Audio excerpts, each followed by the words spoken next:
নমস্কার বন্ধুরা, আপনাদের সকলকে আমার ইউটিউব চ্যানেল বাংলা কৃষি দর্শনে ওয়েলকাম। আপনারা সকলেই আমাকে কমেন্ট করে বলছেন, দাদা আমাদের এলাকায় ভিক্টোরিয়া প্রো আমরা তো পাচ্ছি না, তাহলে এই বাদামি শোষক পোকা বা আপনার জমিতে এই শোষক পোকার আক্রমণকে দমন করার জন্য সবথেকে ভালো আর একটা প্রোডাক্ট যেটা আপনি ব্যবহার করলে আপনার ধানের জমিকে বহুদিন পর্যন্ত এই বাদামি শোষক পোকা বা এই যে ব্রাউন হপারের যে হপার বার্ন হয় সেটা থেকে কন্ট্রোল করে রাখতে পারবেন। সেইটা হচ্ছে কি না পেক্সালন। এই পেক্সালনের মধ্যে কি টেকনিক্যাল ব্যবহার হচ্ছে, শোষক পোকার উপরে কিভাবে কাজ করে, এর ডোজ কত, এর দাম কত, কোন কোন সময় আপনি দিবেন, সমস্ত কিছু জিনিস এই ভিডিওতে আমি আলোচনা করব। তবে তার আগে আপনি যদি আমার এই ইউটিউব চ্যানেলে প্রথম এসে থাকেন, অবশ্যই এই চ্যানেলটি সাবস্ক্রাইব করবেন এবং ভিডিওগুলো ভালো লাগলে লাইক করবেন এবং বন্ধুদের মধ্যে শেয়ার করতে ভুলবেন না।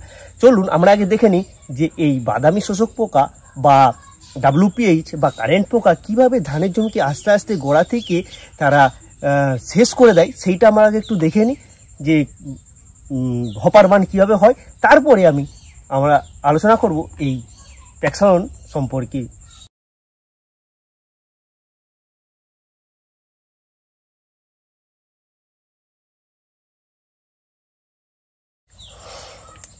এই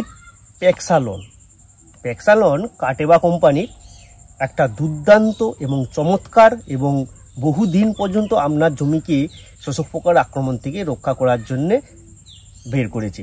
আগে এটা ডিউফন পার করেছিল, তবে এটা এখন বর্তমানে কাটেবা এরা মার্কেটিং করে।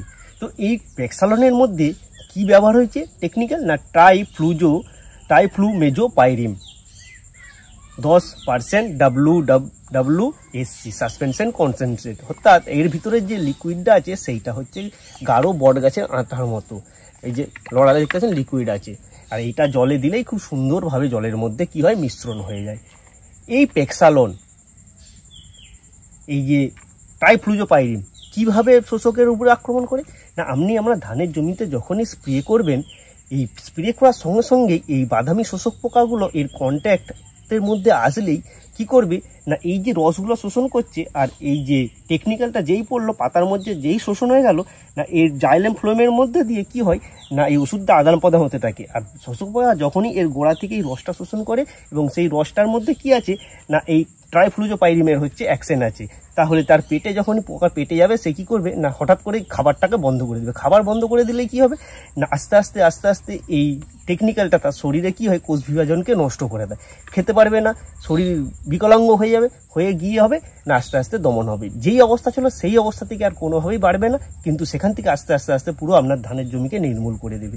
তবে এই বাদামি শোষক পোকা কন্ট্রোলের জন্য আমার মনে হয় পেক্সালন ব্যবহার করলে আপনার কিন্তু একটা দুর্দান্ত আপনি বহুদিন পর্যন্ত ধানের জমিকে কন্ট্রোল করে রাখতে পারবেন। যদি আমরা দাম দেখি, এই যে এটা দেখতে পাচ্ছেন 235 ml এর প্যাকেট, এই 235 ml আপনার ওখানে কত দাম জানি না, তবে আমার এখানে এইটা প্রায় 3200 থেকে 3300 টাকা দাম আছে। তবে জায়গা বিশেষে দামের ভেরিয়েশন হতে পারে। এর যদি আমরা রেনফোর্সনেস দেখি, রেনফোর্সনেস কত না 2 ঘন্টা পর্যন্ত আপনার ধানের জমিতে যদি কোনো রকম বৃষ্টিপাত না হয়ে থাকে, তাহলে সুন্দরভাবে আপনার যে কাজ কোম্পানি বলছে তো পুরো কাজটাই আপনি পেয়ে যাবেন। তবে 2 ঘন্টার মধ্যে যদি আপনার ধানের জমিতে বৃষ্টি হয়েও যায়, তবে পুরো কাজ যে হবে না এরকম নয়, কাজ অবশ্যই হবে। এর মধ্যে কোন কোন পোকাকে মারার টেকনিক্যাল আছে না, প্রথমে হচ্ছে WPH ব্রাউন প্লান্ট হপার সব থেকে ভালো দমন করে। এছাড়া হচ্ছে WPH হোয়াইট প্লান্ট হপার। এছাড়াও হচ্ছে যেগুলোকে আমরা কারেন্ট পোকা বলে থাকি বা আমরা থ্রিপস বলে থাকি বা আমরা ল্যাপিড বলে থাকি, আরও যে সমস্ত চোষক পোকাগুলো থাকে সেই সমস্ত পোকাকে সুন্দরভাবে কন্ট্রোল করবে। এই হচ্ছে কি SC ফর্মে আছে সাসপেনশন কনসেন্ট্রেট এবং এটা হচ্ছে ব্রড স্পেকট্রাম এবং হচ্ছে ট্রান্সলামিনার অ্যাকশন আছে। ট্রান্সলামিনার বলতে ধরুন আপনি স্প্রে করলেন, পাতার উপরেই পড়ুক নিচেই পড়ুক গোড়াতেই পড়ুক, কি করবে গাছ তার অভিযোজন ক্রিয়ার মাধ্যমে সে শোষণ করে নেবে। শোষণ করে কি হবে পুরো পাতা এই ডগ থেকে গোড়া পর্যন্ত কি হবে একটা প্রোটেকশন জাল তৈরি করবে। এর মধ্যে যখনই কোনো পোকা এখানে ছিদ্র করবে মানে কারেন্ট পোকা বা ব্রাউন হপার, সে কি করবে না খেতে পেরে বিকলাঙ্গ হয়ে আস্তে আস্তে মারা যাবে।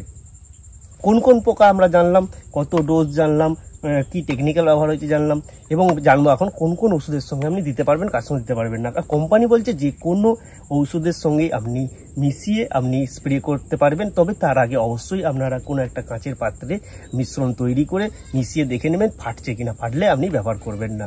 কপার অক্সিক্লোরাইড গোত্রের ওষুধকে না মিশানো এর সঙ্গে ভালো হবে। দেখতে পাচ্ছেন কাটেবা এগ্রো সায়েন্সের হচ্ছে প্যাক্সালন আর triflumezopyrim 10% WSC suspension concentrate insecticide with প্রেক্সালেক্ট।